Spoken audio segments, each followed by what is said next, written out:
မြန်မာပြည်ကိုပြန်လည်အခြေချလာတာမကြသေးတဲ့ Pepsi ကုမ္ပဏီကအဓိကစပွန်ဆာလုပ်ပြီးပြည်သူ့ဥယျာဉ်မှာအသစ်ဖွင့်လိုက်တဲ့မြန်မာ Culture Valley Center ရဲ့သတင်းကြိုဈေးရောင်းပွဲတော်အောက်တိုဘာ 4 ရက်ကနေ 8 ရက်နေ့အထိကျင်းပနေပါတယ်။ စင်တာအသစ်မှာကျင်းပတဲ့သတင်းကြိုပွဲတော်မှာတာဝန်ယူစီစဉ်တဲ့ Pepsi ကုမ္ပဏီကဝန်ထမ်းတစ်ယောက်ကမြန်မာနိုင်ငံကိုရောက်တာမကြသေးတဲ့ကုမ္ပဏီတွေကလူတွေအချင်းချင်းရင်းနှီးလာဖို့ဆိုင်ကန်းပေါင်း68ခန်းနဲ့ကုမ္ပဏီပေါင်း40ကျော်ကဈေးရောင်းပွဲတော်မှာပါဝင်ပါတယ်လို့ဆိုပါတယ်။ ဒီမှာတော့ကျွန်တော်ကအခုဆိုလို့ရှိရင်ဒီကစပေါ်တာနေတော့ဒီကကျွန်တော်ဒီကပတ်စီရတဲ့မြန်မာနိုင်ငံဝင်လာပြီးကြပြီးတော့ဒီလည်းပို့ပြီးတော့ပြောဆိုဒီလိုဈေးဘက်တော့မျိုးမှာလည်းကျွန်တော်ဈေးကချပြီးတော့ဒီညာလည်းဟိုတုံးစလို့ရဈေးသလားလုံးစလို့ရအောင်ကျွန်တော်ချတယ်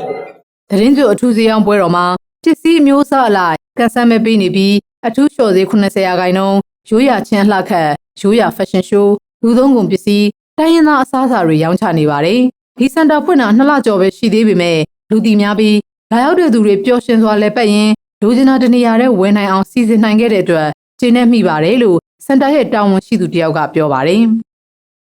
မှာကကြပဲဒီစင်တာကเนาะအခုဆိုလို့ရှိရင်ဖွင့်တာကလာကျုံ3လပေါ့နော်ချိန်ကာလရောက်ခဲ့ပြီပေါ့နော်အဲ့ဒီမှာစင်တာကိုလည်းလူကြီးများအောင်ပေါ့နော်နောက်မြန်မာတို့ရဲ့ရိုးရာပွဲဖြစ်တဲ့တင်းကျုပ်ပွဲတော့အားလုံးကျောင်းသားတွေလည်းကျောင်းပိတ်တယ်ဒီပါပြည်သူတွေတော့အကုန်လုံးပေါ့နော်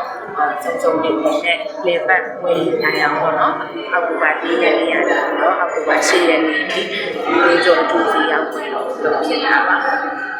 အခုဆိုလို့ရှိရင်ကျွန်မခုနပြောသလိုပဲကျွန်မတို့စင်တာလည်းဖွင့်လာလည်းမကြသေးဘူးပေါ့နော်ဆိုတော့စင်တာကိုလည်းလူတီများသွားအောင်နောက်ပြီးတော့ဒီစင်တာအတွင်းမှာရှိတဲ့ဆိုင်ကန်းတွေကိုလည်းအကုန်လုံးတည်သွားအောင်ပြီးတော့